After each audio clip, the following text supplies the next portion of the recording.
Two divers entered an underwater cave for exploration when the passage behind them suddenly collapsed, completely blocking their way out. At the same time, their gas supply was nearly depleted. One of them went back to check whether they had taken a wrong turn, but when he returned just minutes later, he was shocked to find his partner missing in a dead-end tunnel. Where could he possibly have gone? Hello, everyone. Today, we'll be discussing a rare and tragic cave diving incident, the Sherlock Springs cave accident. Sherlock Springs is located in Bizilaw, southwest of Tallahassee, Florida.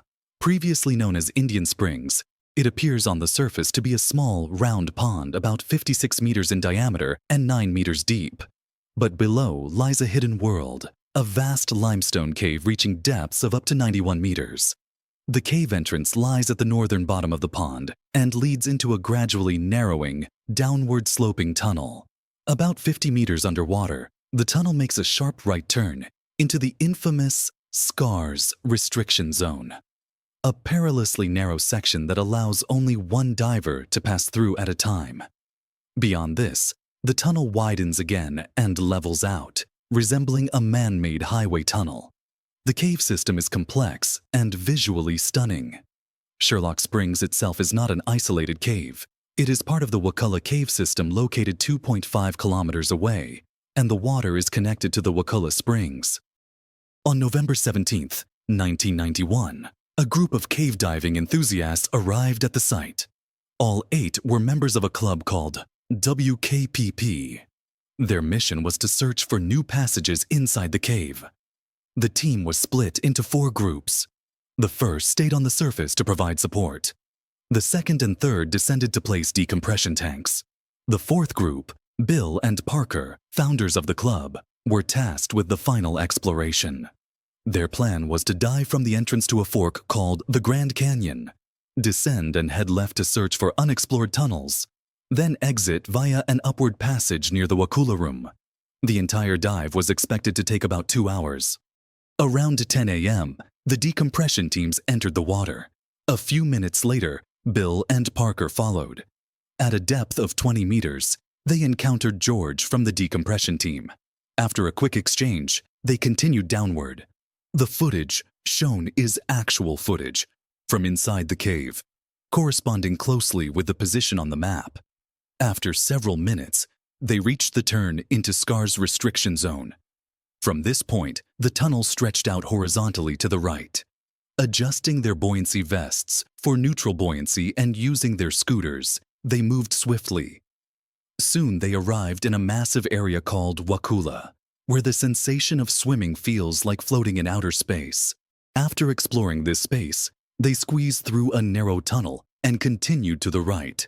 This section was also spacious. If not for the fallen rocks, it would resemble a highway tunnel inside a mountain.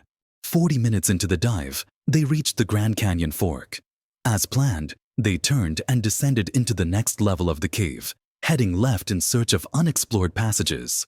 Though this level was narrower, their scooter still functioned well. In 25 minutes, they reached the lower Wakulla Room. There, they found an upward path and, with their gas running low, began their exit. Back at the fork, they followed the guideline to the left, but the tunnel was now filled with sediment, reducing visibility to about 30 centimeters. Staying close to the guideline, they proceeded slowly. They weren't too worried. It was supposed to be only 20 more meters to exit the Scars Restriction Zone. But something was wrong. After several meters, they found that the tunnel was blocked. The guideline disappeared into a mound of sand and wouldn't budge. Confused and alarmed, they wondered, had they taken the wrong path? Or had there been a collapse?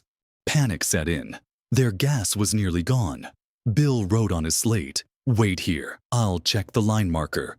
He swam back to the fork. No error. The line clearly indicated the left path was the exit. He rushed back, taking just 5 minutes total. But Parker was gone. In shock, Bill looked everywhere. But the dark, narrow tunnel showed no sign of another diver. Forcing himself to think clearly, Bill realized there were no other offshoots. Parker must have gone into the sand pile. Suddenly, he felt water flowing toward him from the pile. Looking closely, he saw a small gap, likely created as Parker forced his way through. With his gas almost gone, Bill didn't hesitate.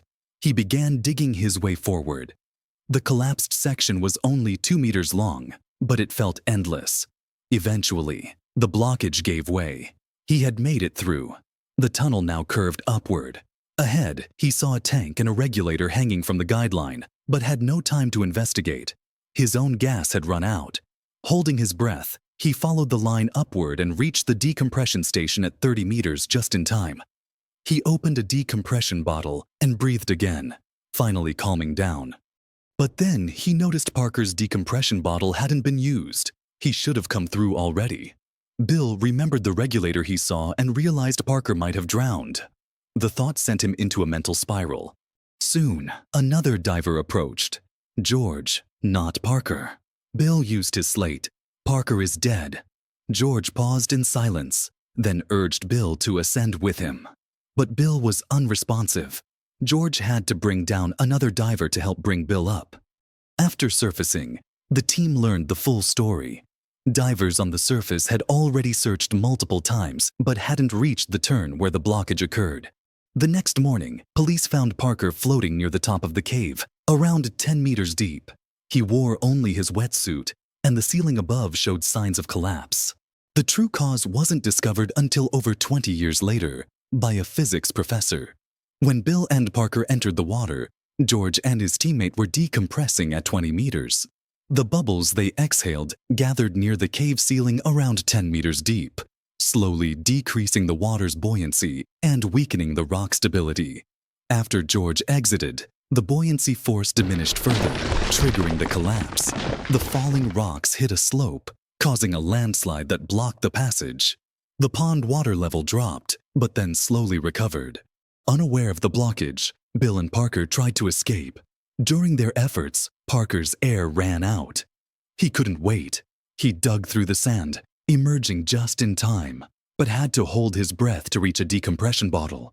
Tragically, he lost consciousness just meters from safety. Before passing out, he ditched his gear, hoping his buoyant wetsuit might lift him if someone found him in time. But his body was too far from the line and wasn't discovered until the next morning. Parker's actions, however, saved Bill. Without Parker clearing the way, Bill likely wouldn't have escaped in time. An autopsy and dive computer data ruled out foul play, confirming the death was caused by a collapse, one of the rare cave diving accidents caused by natural disaster. That concludes today's video. Thanks for watching. See you next time.